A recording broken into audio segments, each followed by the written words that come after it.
Hi, I'm Hal Roberts. This is Bridge City News. Here's some of the top stories we've been following. U.S. President Joe Biden is calling for stricter gun laws following the aftermath of the Texas elementary school shooting, which left 21 people dead. The Canadian Taxpayers Federation says Ottawa should take a page out of Alberta's playbook and cut gas taxes. And Cirque du Soleil is coming to Lethbridge on Friday. We have a behind-the-scenes look at this legendary performance. Your nation, your province, your southern Alberta.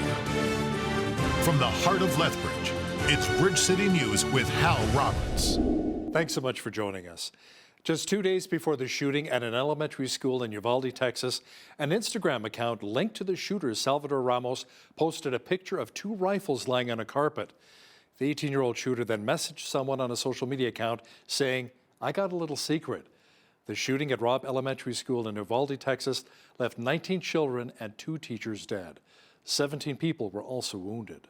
So this is now the deadliest shooting at a school in the United States since the shooting at Sandy Hook Elementary School in Connecticut that killed 20 people. And it's come in less than 2 weeks after a gunman in Buffalo opened fire at a supermarket, killing 10 people in an attack that law enforcement officials have called a hate crime and seem to, specifically be targeting Black people. So it's just the latest in a ongoing wave of gun violence that has become almost normal across the United States and is particularly common here in Texas. So we know extremely little at this point about the gunman who's been identified by officials as Salvador Ramos. He's dead. Officials have said he is from this community where he opened fire at a school. He was 18 years old, and a state senator told the Associated Press that he apparently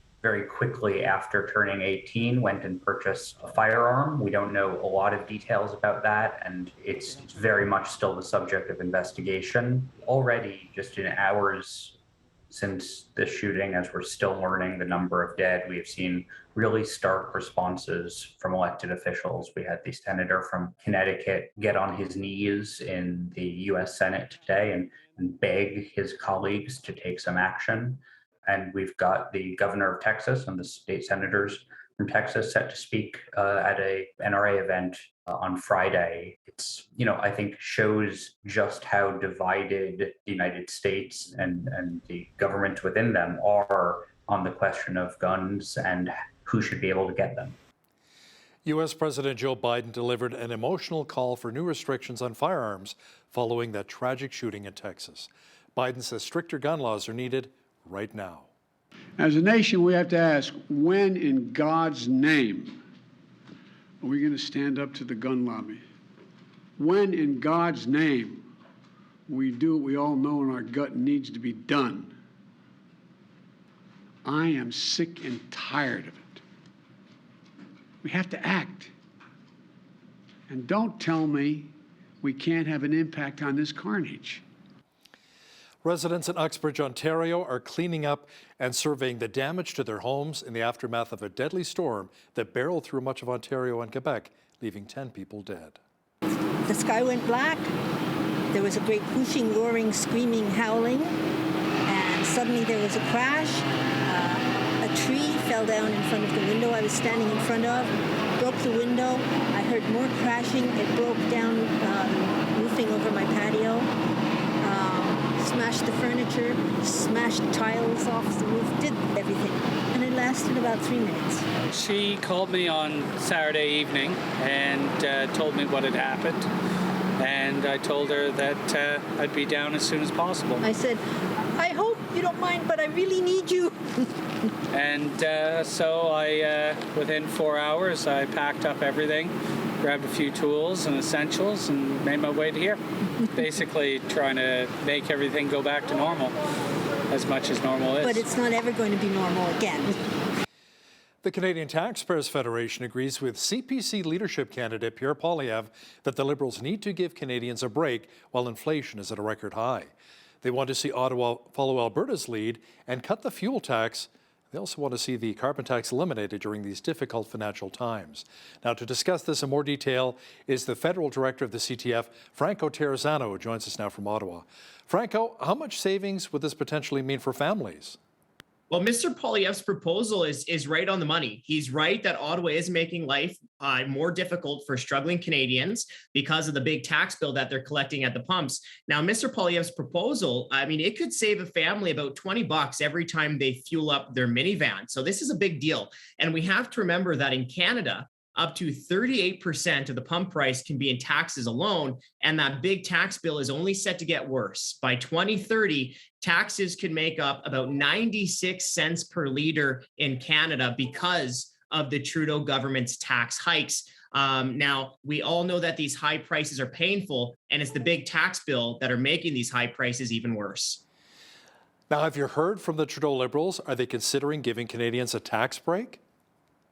We haven't heard it. We haven't heard anything from them when it comes to tax relief, which is really unfortunate because what we have seen from the Trudeau government is we've seen them raise its carbon tax 3 times during the pandemic. Now, what we have to remember is that we're seeing other countries provide their citizens with relief. We're seeing a laundry list of tax reductions in other countries: South Korea, Germany, the Netherlands, Israel, India, Ireland, Poland, Italy, even New Jersey and Alberta are providing their taxpayers with fuel tax relief, all while Ottawa continues to give Canadians higher bills.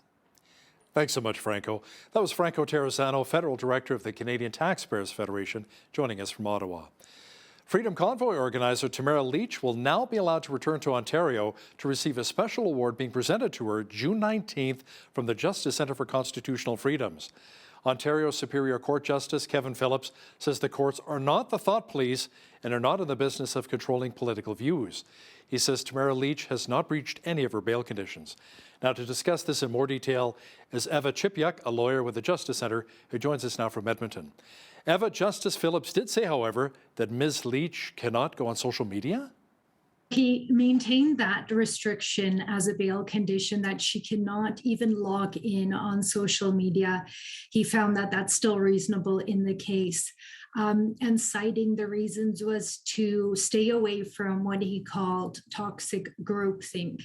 So it's a hard decision for me to digest a little bit because on the one hand, as you said, he said the court is not the thought police. And then on the other hand, we hear him justifying the social media ban for not encouraging toxic groupthinks, which it would be think. It's right in the word there.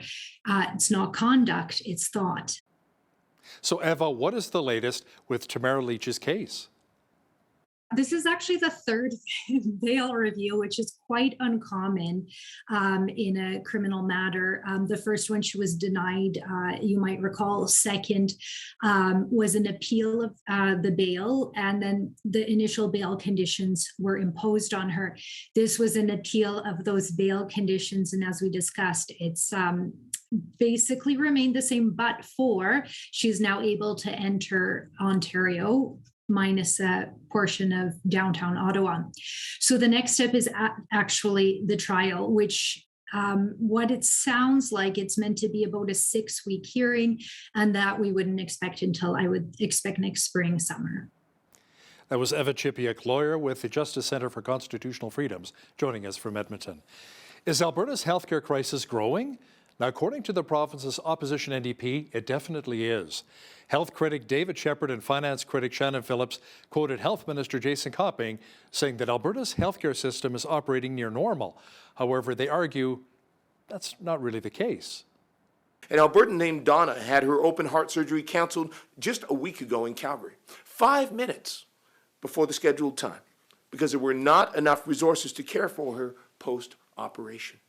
She told us this is not the staff's fault, but that she was very disappointed in the health minister for how he continues to try to present the current situation in healthcare as being normal.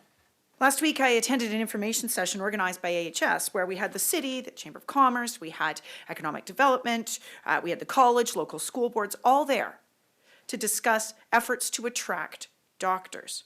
There were a number of organizations there to provide suggestions. We had volunteers from the hospital providing suggestions even.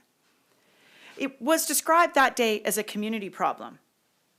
But the fact of the matter is that there is a key member that was not at present. They were the only member that wasn't present, which was the Ministry of Health. The one organization that can provide the resources, an action plan, metrics, interim benchmarks, appropriate data reporting, goals, money, that organization was the one that was absent. Bridge City News reached out to the office of Health Minister Jason Copping for comment, but have yet to hear back. Well, we enjoyed another beautiful day here in the Windy City as the temperature hovered around the 20-degree mark. Jeanette Roche is in now with an early peek at the forecast. Jeanette, the warm temperatures should remain for a few days before we'll see more of a cooling trend and rain? Yeah, that's right. It is going to remain nice and warm and sunny, at least for now, particularly into Thursday. We're looking at a high of 24 degrees with partly cloudy skies. That's before the rain comes on Friday. Still going to be warm, though. We're looking at a high of 22 on Friday with that rain. The cooler trend doesn't start until Sunday and Monday. That's when we're going to get down into the teens with that rain. I'll have all those details, though, coming up for you later on in the show. Great. Thanks so much, Jeanette. With an increase in fire incidents in our city, Lethbridge is taking action. Lethbridge City Council approved the hiring of 8 additional firefighters for the Lethbridge Fire and Emergency Services. A total of over $884,000 will be used from unspent operating funds. We were seeking the funds for these positions going forward. And of course, then we went away looking at a different opportunity on how we'd be able to bring these positions forward and fund them out of the current operating budget. So what we did is we looked at that 5-year trend to see where our insurable opportunities were through our WCB claims, through our long-term, and all of those pieces. And what we realized is that we have had a surplus for the number of previous years that will be able to offset these funds going forward. Adair says there have been a number of changes that have affected fire and rescue responses in Lethbridge, including responding to calls outside of the city and no additional EMS resources added since 2015. A group of parents, students, and community members are voicing their concerns that a middle school known for its arts program could be cutting a very traditional one. As BCN's Jeanette Roche explains now, this could have a far-reaching impact here in our community.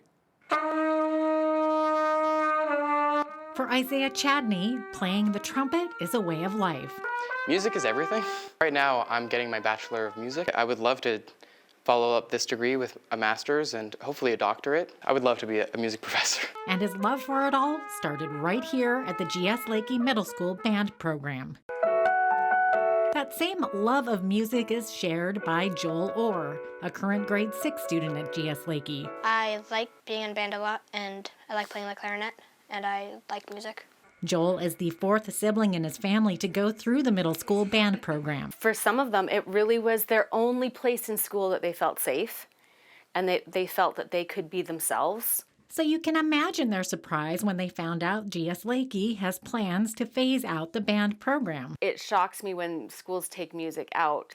I was more like shocked and confused than anything, like upset and stuff. BCN reached out to the school division and were told a preliminary student survey was taken that showed a low level of interest in the band program. I was confused because my daughter's in grade 7 was never asked by the school. So if they're polling, like how many kids were actually polled in this situation? Cher Thomas is a parent of a Leki student who started a Facebook page called Save Our Lethbridge School Music Programs. In a statement from Lethbridge School Division, we were told, quote, the low expression of student interest was brought to Leki's school council on 2 occasions. School council supported the decision to move ahead with a breadth of other options that supported fine arts. At this time, Leki is exploring the potential for offering traditional band for students as an after-school program, an option that doesn't sit well with some families. School's so draining, and just going after school to do more school and learning stuff would be hard, because at the end of the day, I couldn't handle anything else. Most kids don't want to stay after school. And if your kid buses home, how are they supposed to get home if their parents work? And if it's not like an in-school thing, then there's like less of like a passion, you could say, to do it. If music disappears from the middle schools, then the programs at the high school level are going to be diminished into nothing.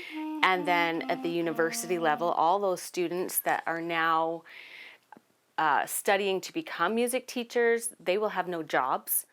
And that could mean no more university students like Isaiah Chadney. It's just so important because a program like that introduces people who may not have had any exposure to music or have had any opportunities in the past. It gives them the ability to find out if they're passionate about something. For Bridge City News, I'm Jeanette Roche.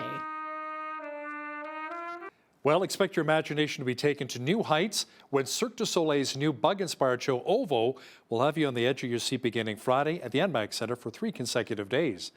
BCN's Angela Stewart got a behind-the-scenes look as to what audiences can expect.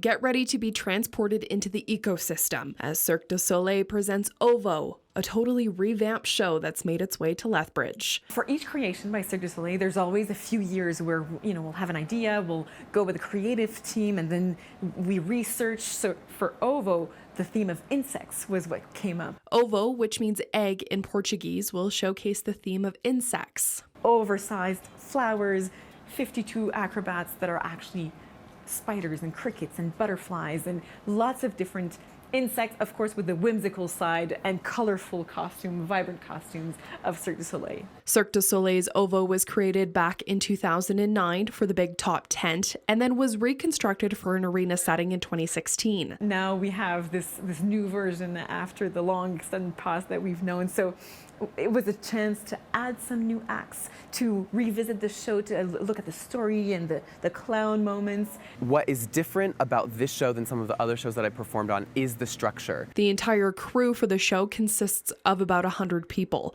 half of those being the performers. On the spiral, I get to do lots of choreography, smooth movements, as well as my main discipline, which is hand balancing and contortion. Kyle Craigle, who plays the role of the dragonfly, says training for the show has taken a lot of man hours. Growing up and getting to this level of mastery, I was definitely training 3, 4, 5 hours a day, not necessarily the specific discipline, but conditioning, strengthening, dance class, acrobatics class, all that kind of stuff. Craigle adds being back on tour and being able to perform to a live audience again feels amazing. We're super excited to come back. Lethbridge is our first city after quite some time off. We were just in Los Angeles and we had a really long run there. So we are back in southern Alberta. OVO premieres at the NMAC Centre May 27th and will run until the 29th. For Bridge City News, I'm Angela Stewart. The Lethbridge Bulls are heading back to the Mount on Thursday night to start off the 2022 season. The team will also hold a special ceremony before the game to honor an umpire who passed away in 2021. As BCN's Micah Quinn explains, the defending champs are excited to get the new season underway. The Lethbridge Bulls are set to take on the Sylvan Lake Gulls on Thursday evening for the team's first game of the 2022 Western Canadian Baseball League season. Fans will also be in attendance with no COVID restrictions this time around. The fans are huge. Me personally, I never played in front of stands like this, but having fans like this just gives you the extra motivation to get through stuff and the extra adrenaline you need. And the fans here are perfect, and you can't ask for much more. Yeah, I think it's the most important part, especially here in Lethbridge, is having the fans out here to support us. They give us the energy, they give us the confidence, so I'm really stoked to get back out in front of this crowd. Before the game on Thursday evening, the Bulls will host a ceremony honoring former umpire Mitch Ball, who passed away due to COVID-19 in 2021. He had such a huge impact, with the umpire community in Lethbridge, but also throughout Canada. He had a huge impact on baseball in this country, and to be able to honor him is really important to us. He was an amazing umpire, but also an amazing person. He always had a smile on his face and just a great attitude around the park. And it's very important for us to honor him. The Bulls won the WCBL championship last year after defeating the Edmonton Prospects. Last year's title win was also the first championship for the team since 2015. For Bridge City News, I'm Micah Quinn. Looking forward to seeing more baseball at Spitz Stadium. The Edmonton Oilers are one win away from advancing to the Western Conference Final. The Oil came up with a big 5-3 win over the Calgary Flames in Game 4 of their best-of-7 affair on Tuesday night. The Oilers now lead the Battle of Alberta 3-1. Game 5 goes to the Calgary Saddledome, 7:30 p.m. Mountain Time on Thursday night. A must-win for the Calgary Flames. And personally, I'm hoping for a 7-game affair, a best-of-7. Hopefully it goes all 7 games. Well, we enjoyed lots of sunshine and warm temperatures here in Lethbridge, and the summer-like feel will continue for the short term. Complete weather details are on deck.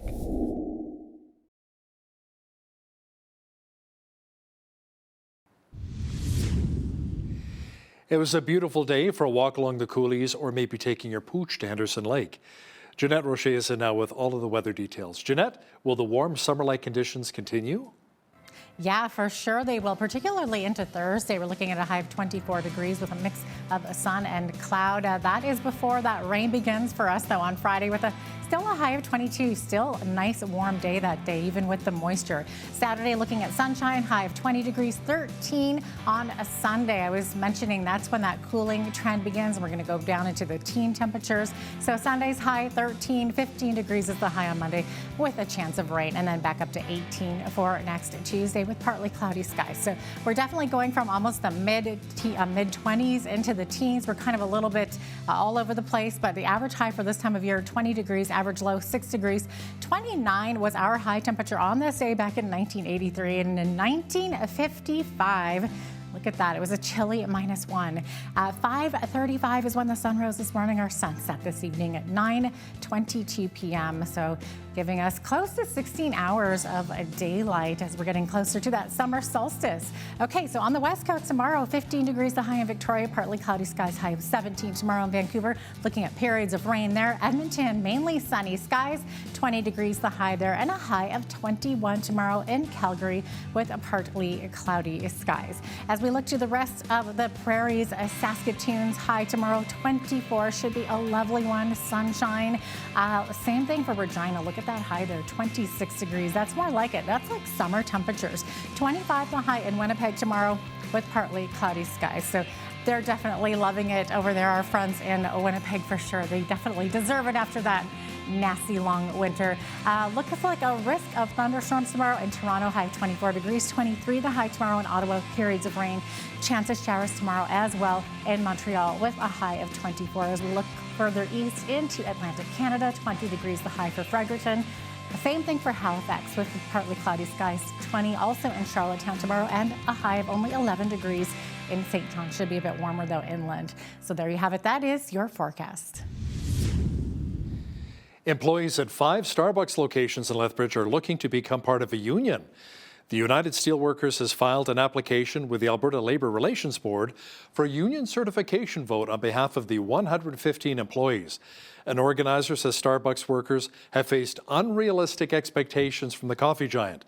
Pablo Guerra says workers are burning out and are struggling both mentally and physically. He said everything from employee shortages to being forced to work while being sick have taken their toll. He said workers have simply had enough and are demanding more from Starbucks. In a release, Starbucks said, "We're committed to finding new and better ways to continue leading on wages and benefits and keep building a company that matters together as partners." Pharmaceutical company Pfizer said it will provide around 24 products at not-for-profit prices in some of the world's poorest countries. That includes its top-selling COVID-19 vaccine and treatment. The company said it was launching a program aimed at improving health quality and equity in 45 lower-income countries. Most of those nations are located in Africa. Now, here's a look at today's markets. The TSX was up 97 points on the day to finish at 20,383. The Dow was up 191 points to 32,120. The S&P 500 was up 37 points to 3978, and the Nasdaq was up 170 on the day to 11,434. West Texas Intermediate Oil was up $1.01 to $110.78 US per barrel. Natural gas was up 17 cents to $8.96 US.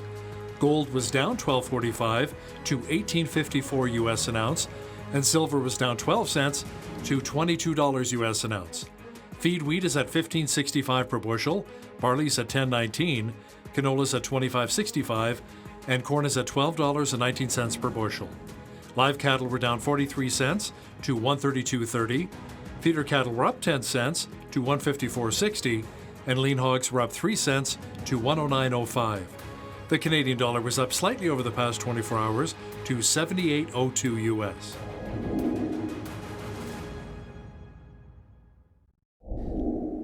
Recapping one of our top stories, the death toll from the shooting at an elementary school in Uvalde, Texas climbed to 21.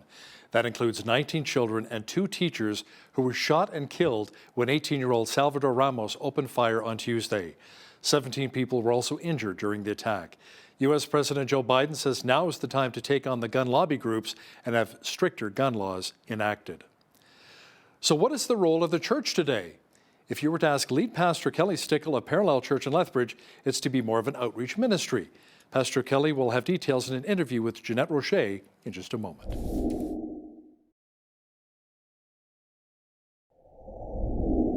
Well, the Christian church has been around a long time, but how church services are held and how the church functions have certainly changed.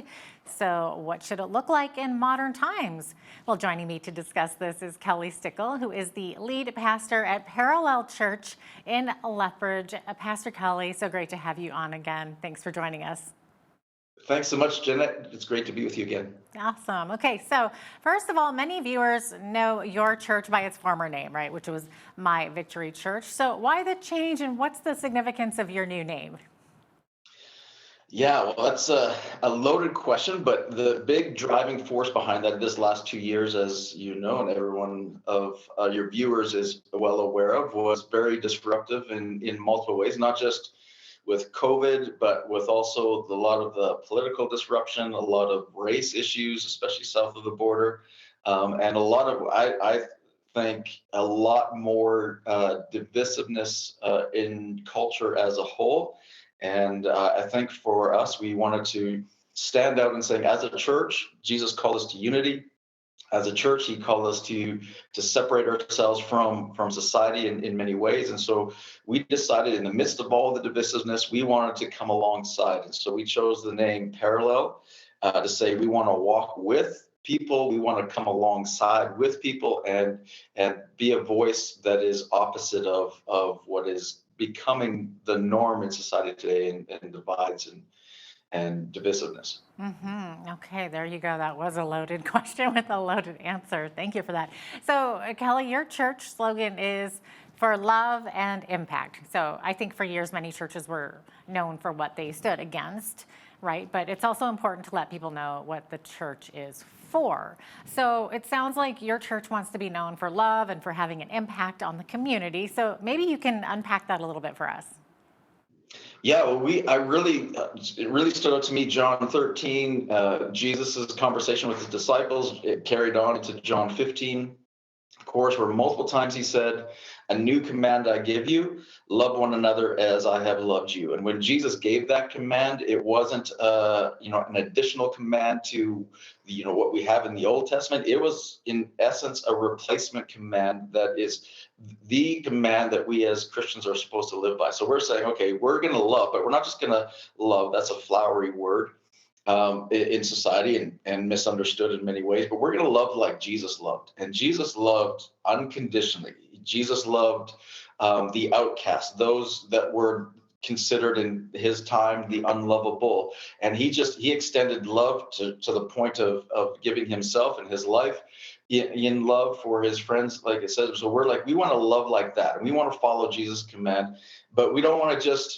just love like that. We want to have an impact in our community with that kind of love as well. And, Paul said in Galatians 5:6 that the faith that really matters, the faith that really counts, is the one that expresses itself through love.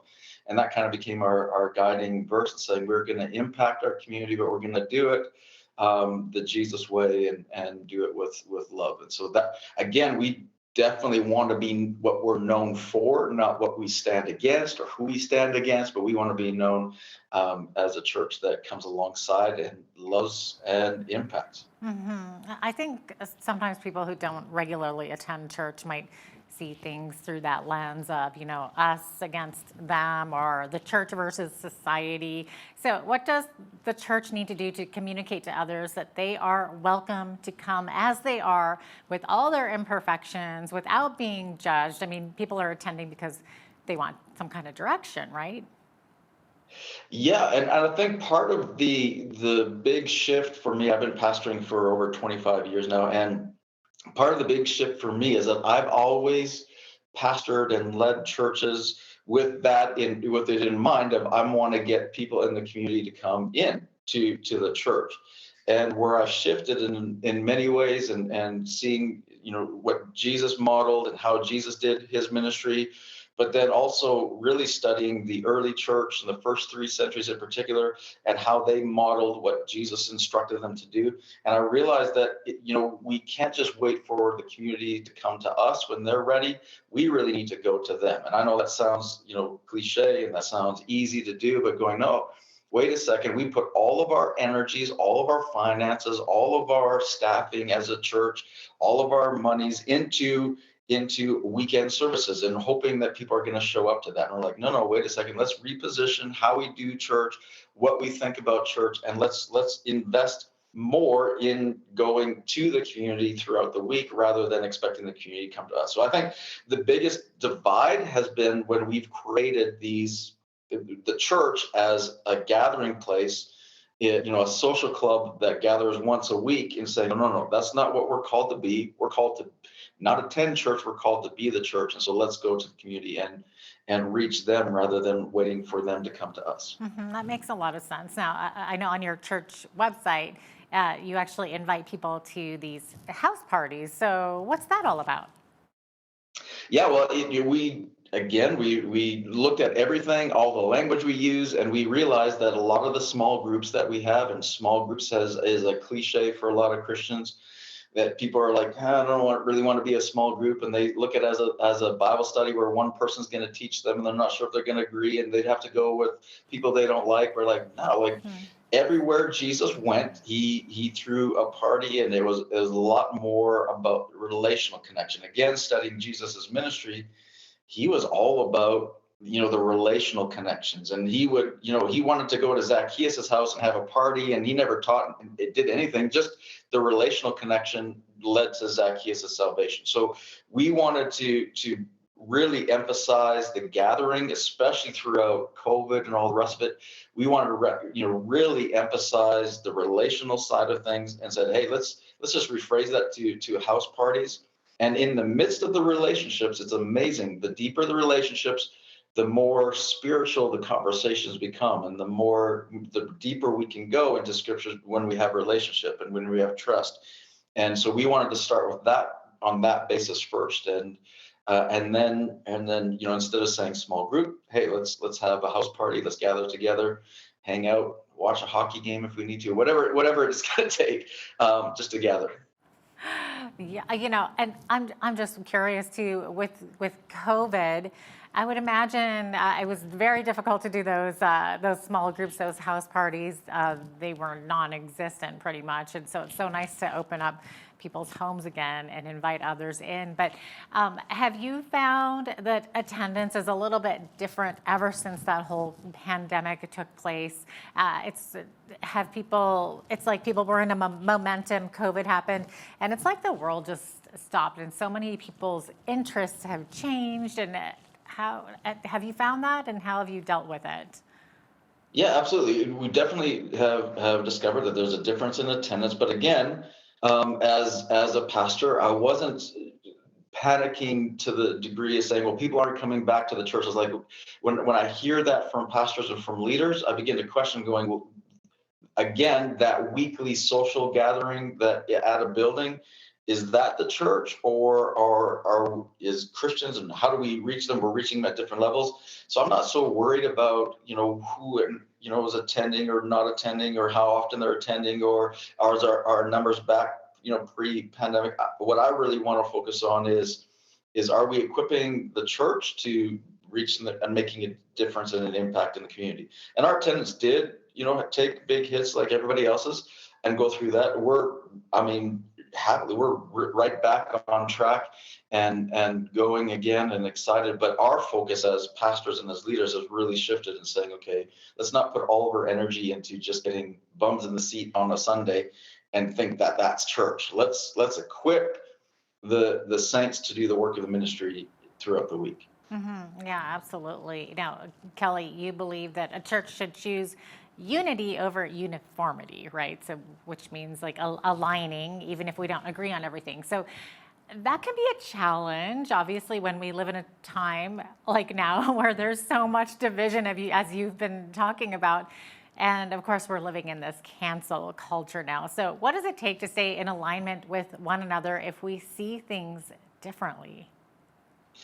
Well, I think that's of utmost importance for us as Christ followers to make that a priority, because Jesus made it a priority. His final prayer that we have recorded that he prayed over his disciples, he didn't pray, keep them protected. He didn't pray, keep them theologically correct, keep them baptizing the right way, taking communion the right way. He said, make them one. And his main prayer was for unity. So I think as the church, we need to make that as a priority and model that for the rest of the world.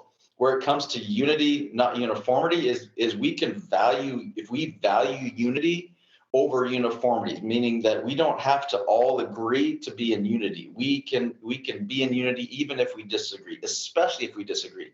And I think our society as a whole has lost the challenge culture, the willingness to question, the willingness to debate. We've lost that art in some way, and I think that's very dangerous because we have polarizing sides. Everybody's splitting up and going into their own little camps, and I think it's very easy on both sides of the camps to get deceived and to go off the rails too far when we stop challenging and debating and questioning and learning how to do that. I think we need to get back to some of that and saying it's okay to question, it's okay to challenge, it's okay to argue, as long as we value the relationship and the unity over whether or not we agree. Now, how do you go about handling things when you may have someone who visits your church, but they're opposed to some of the things that you teach and believe in? Do you still welcome them, and do you still offer to help them if they need assistance in some area? Yeah, absolutely. Without question, we make as much as we possibly can. We work with those who are willing to work with us, regardless of their backgrounds, their beliefs. We have a lot of different backgrounds and different belief systems and a lot of people that have been raised in church, lots that haven't, lots that have been raised in way different denominations or belief systems than what we preach. And so we have a whole bunch of those that come in there, lots from polar opposite sides, politically, polar opposite sides, religion, when it comes to religion and belief systems, all of that. And yet we are able to work and do that. And part of that is just setting a culture to say, hey, we're going to value unity over agreeing. Yeah, absolutely. We tend to meet as we normally do in church buildings, and you were kind of alluding to this earlier, and we're encouraged to invite people to join us. However, the early church also did a lot of taking the church to where people are instead of having them come to a church building, like what you were saying earlier. So what does that look like in today's culture? Well, I think the church needs to take its job back in many ways. Where what I mean by that is the way that the early church got into the community is that, and you see it right in the book of Acts right away, and then doing historical studies of some of the practices of the early church, especially in the first 3 centuries. The early church was known for Romans would write about the church, and what they were known for is their care of the least of these. It was their care for the needy. And they would, in Acts chapter 2, there was no need among them. It's repeated in Acts chapter 4, right? They shared with everything. Everyone had everything in common. There's no need among them. They made sure that there was no need in their vicinity, and the church would reach out into the community and help the widows and the orphans and the poor and feed the hungry. And the church actually grew historically grew the greatest in the 3rd century. So it entered the year 200 with 200,000 Christians estimated on the planet. And by the year 300 AD, there was 6 million Christians on the planet. In the midst of all that, what happened? Well, in 249, there was what's called the Cyprion Plague that lasted 20 years and wiped out a fifth of the Roman Empire. What's fascinating is in the midst of that plague, it was Christians that went in. The church went in, ministered to the sick and to the dying. Many of them died themselves, but in that, they offered hope when the rest of society was hopeless. And because of that, the church grew. And I think that's where we got to take our job back and get into the community and find needs in our community. And it should be the church that steps up and feeds the hungry, gives water to the thirsty. All the things that Jesus said in Matthew 25 are still great needs today. And I think we need to step up and take that job back. Well said. Looks like we're almost out of time, but Kelly, any final thoughts on where today's church should be heading and what we need to do to be more effective in touching people's lives? I'm more excited than ever with the church, the conversations that I'm having with pastors, with leaders, with where the church is at. I think, we can look at, COVID as the great disruptor, but I really think we're going to look back in history and saying it was the great revealer, where I think a lot of us as pastors or leaders are asking the right questions, having the right conversations. And I think the church of the future, I'm more excited about the church of the future than I've ever been. And excited that it's stepping up and taking its job back and being more than just a weekly gathering. Thanks so much for being with us today, Pastor Kelly. Really appreciate having you on once again. Yeah, thanks so much, Jeanette. It's great. Absolutely. Kelly Stickle is the pastor at Parallel Church in Lethbridge.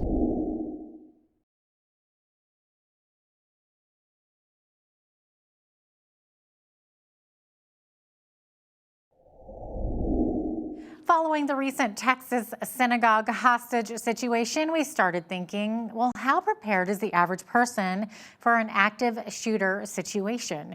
It's a shame we even have to ask such a question, but unfortunately, statistics are getting higher and higher for shootings, mostly in the U.S., but they do happen here in Canada as well. And when they do, it catches everyone off guard. Our next guest is a former police captain with over 20 years of service and personal experience with active shooter situations, specifically in schools, businesses, and places of worship. He is currently the Director of Training at Safe Defend, located in Kansas. Doug Parisi works on policy implementation, crisis response planning, and threat mitigation. He's considered an expert in these situations. We welcome him to the show today. Doug Parisi joining us via Zoom from Kansas. So great to have you on today, Doug. Well, thank you for the opportunity. I do appreciate talking to your audience. Doug, so the website at Safe Defend, where you are currently a trainer, has some interesting information and stats on it.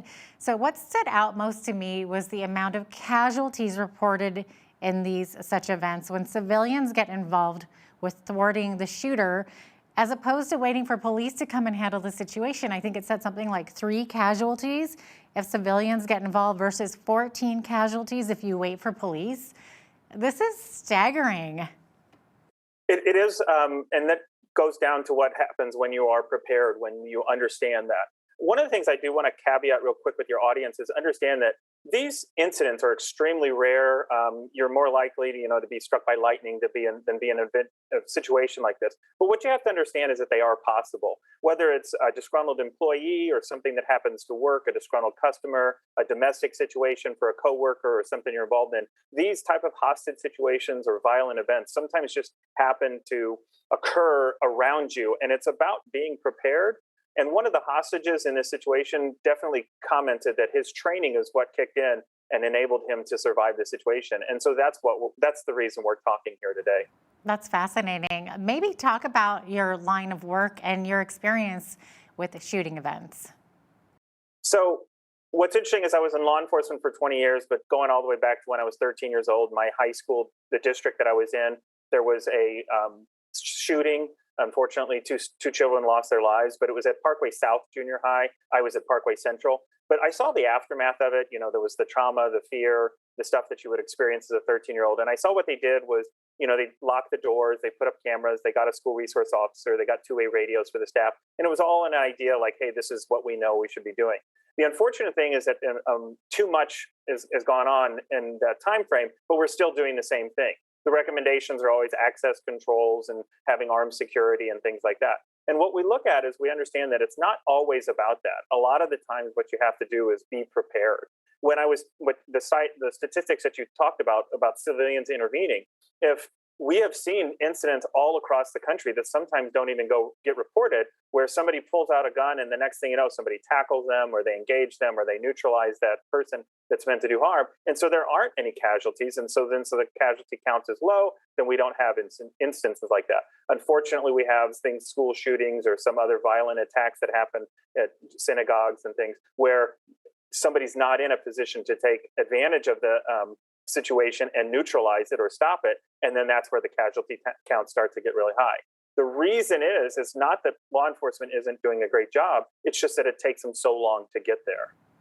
That's right. I mean, we want to be really clear that police should be the ones handling the situations, right? But like you said, sometimes it's just the timing of them. And in the meantime, so many more casualties can unfortunately happen.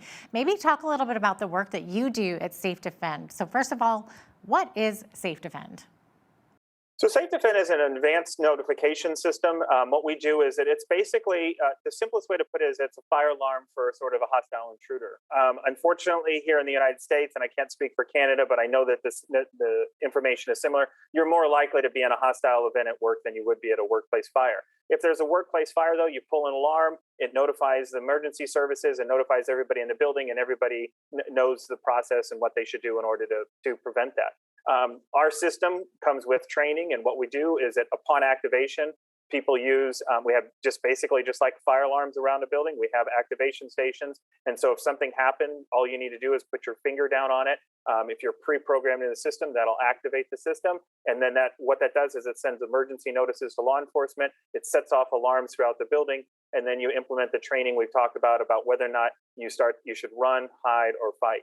The biggest issue that you have is notification of where this threat is happening. So if you're in a large building or if you're in a synagogue and this is happening, say, near the front door, and you get a text or an email from our system, it'll tell you where the threat is. And that enables you to then make a decision. Well, I'm at the back, I'm in the cafeteria, I'm somewhere else. I can actually get out of this building, or that's right down the hallway. I better just barricade and lock down. And so that's what we do at Safe Defend, is work with schools, businesses, religious organizations, and government agencies to implement systems of notification.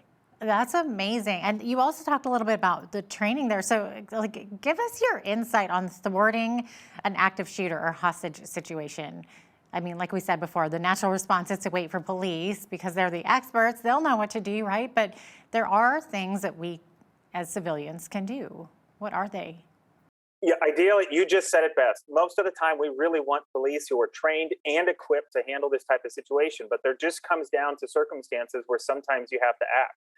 If you're at the front office or if you're in an open area and that person is within feet of you, the chances of you getting away from them without being harmed are diminished based on your proximity to them. So you have to understand, what are my other options? In the situation we saw in the synagogue, he picked up a chair and threw it at the person. What people don't understand is that's a very effective thing, because what ends up happening is that person is going to flinch, they're going to look away, they're probably going to raise their hands up to block that chair. And so you make a decision, do I run from them or do I engage them? That's the type of stuff that we want people to think about. Mostly we do want people to get away from them. The principles we talk about, it's not really getting out of sight. It's barricading yourself on the other side of a locked door, making sure that if you can get out of that building, you know where to go once you're outside. That's a lot of what our training talks about is, you're in a big studio right there. So you would have to look around and say, what are my options? What rooms, what doors are unlocked? Where can I get if something were to happen? And if the threat is so close to me that all I have to do is say, get under that desk, where do I start moving immediately? Because staying under that desk isn't an option. And so that's the type of stuff we talk to people about, is looking around, understanding, maybe it's your boss's office is the only one that locks, and so everybody gets in there. But if you're in a big room with a lot of large glass windows and all it would take is to break that window to get in, then that's not a good room to be in, you should look to get out. That's the type of training that we're talking about giving people. That's really absolutely fascinating. I mean, when you think of an active shooter and yourself, the last thing you want to be thinking about is engaging them, but you're actually teaching people to think about, like, can I engage this person? Am I close enough? How do you train people to do this, to respond to this? Are you, do you guys have, are you kind of acting things out, or is it more of a seminar type of a situation? Some of the stuff you're talking about, so there's really no way to train somebody. There are techniques that you can use, but there's no way to train somebody who's unarmed how to take on an armed intruder. But what we want people to do is to just think about how to react in a situation like that. The best example we always use in training is to say, the moment you get on an airplane, the first thing they tell you what to do is how to get off in an emergency. Do they really think you're going to need that information? Of course not. But the same thing happens in your life. Just understand, what are my options? Does my community allow me to carry pepper spray? So I could use that if I carry that on my person as I'm going to and from my car, if I have it at the office.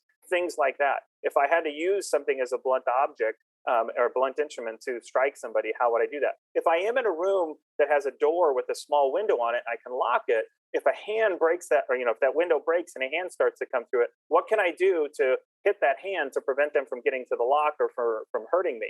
Those are the type of things we're wanting people to think about, is what can I do to protect myself long enough for law enforcement to get there and to neutralize that threat? And so that's the biggest thing that we do. One thing real quick, the safe defense system is designed to prevent you from having to call emergency services. You don't have to do it in a fire alarm. I don't know why we expect people to do it in an emergency. What we want is an alarm to go off. And the moment I hear that alarm, I hear the sirens and strobes going off, and I'm getting texts and emails telling me where this threat is happening, know that law enforcement's getting that same information. So now all of a sudden I've removed the 75 seconds it takes to call 911 and relay enough information for them to get rolling this way. That text can go directly to the dispatcher, and they can immediately send officers within seconds. Wow, that's amazing.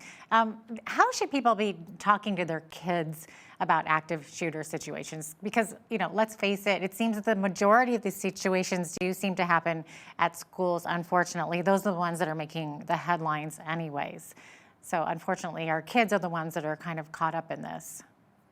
Well, it kind of depends on the age. I mean, obviously elementary or middle school or the high school kids, but especially at the elementary level, tell them that their teachers have plans, the teachers have practiced this and rehearsed it with them. And so that they need to make sure that they follow the instructions with that teacher. When the teacher tells them to be quiet and get in the corner so they can turn off the lights, then they do that. So the parents need to reinforce that, but they really need to enforce the fact that the teachers do have a plan, the teachers can keep them safe, and that in this situation, it's extremely unlikely that they'll be harmed. And that is true.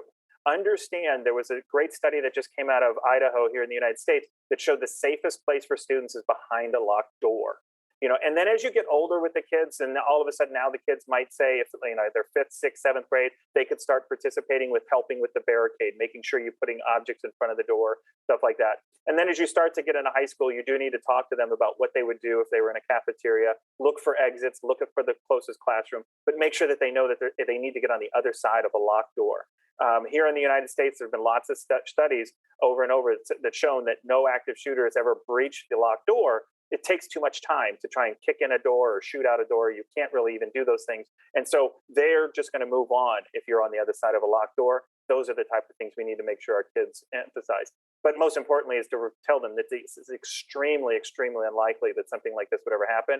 But it's not about the probability, it's about the possibility. Since it can happen, just be mentally prepared for it. Excellent advice there. How should businesses respond or be prepared for these types of situations?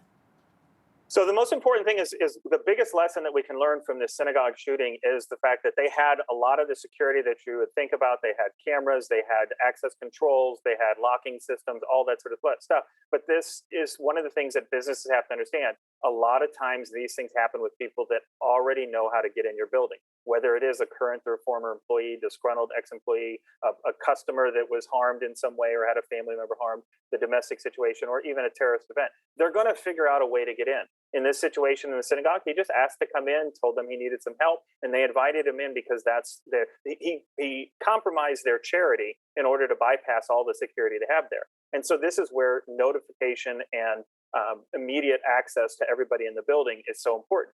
when you have a system like Safe Defend or any notification system, you know upon activation that law enforcement's en route.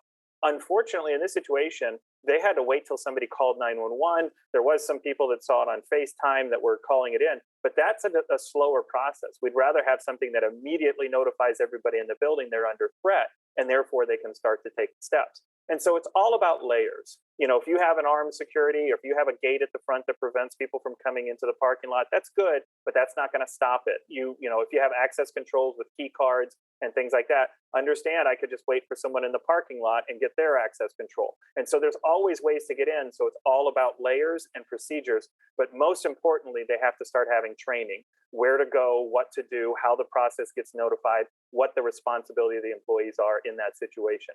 If a business isn't doing that thing, they are opening themselves up to liability because this is a known threat, very similar to a chemical spill or a tornado, some climactic event, or even just a fire. If you're not training your employees on what your expectations are and what the procedures are in a situation like this, there could be liability should something ever happen. Now, Doug, do you have any success stories from someone who you trained maybe that managed to get themselves out of a scary situation, or any other success stories?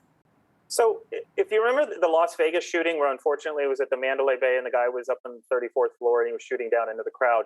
We have several clients in the Las Vegas area, and several of our clients sent us back and we have their quotes. But they basically, what we talked about in a mass casualty event like that, you're going to hear a lot of gunfire, and then there's going to be a pause of that gunfire. That usually means that the person is reloading, that the person is engaged otherwise. And so it's during that pause of information that you need to start moving. If you're not barricaded, hidden behind a door, which they weren't because they were out in an open field or an open area, they started moving every time the pause in gunfire. And there was 3 of these women together, and they were with their boyfriends, and 2 of them, their husband, 1 boyfriend, and they said, go, and they like, no, stay here. And the men were like, stay, and the women were like, no, go, he's not shooting. And they were able to move, and then they got down. And then what they started doing is during the shooting, when they were protected, they started looking for the next place that they were going to run to. And they were able to kind of piggyback down during these breaks in gunfire. And so those are the things that you think about is if somebody is engaged and you hear a lot of gunfire, quite a high number of gunfire in succession, likely they're reloading, and that might be the time to take action or to move away from them. And so that's what we talk about. And so that was something that definitely those people said that training, that knowledge, that thought process that put in their mind gave them the plan they needed to get away from harm in that situation. Wow, I literally got chills, Doug, when you were recounting that story. I could picture it so well. Thank you so much for your time today and for sharing your insights and your expertise with us. We really appreciate it. Certainly. I appreciate the opportunity. Doug Parisi is a former police captain and the director of training at Safe Defend. So happy to have him on today. I'm Jeanette Roche. On behalf of all of us here at Bridge City News, thanks for watching.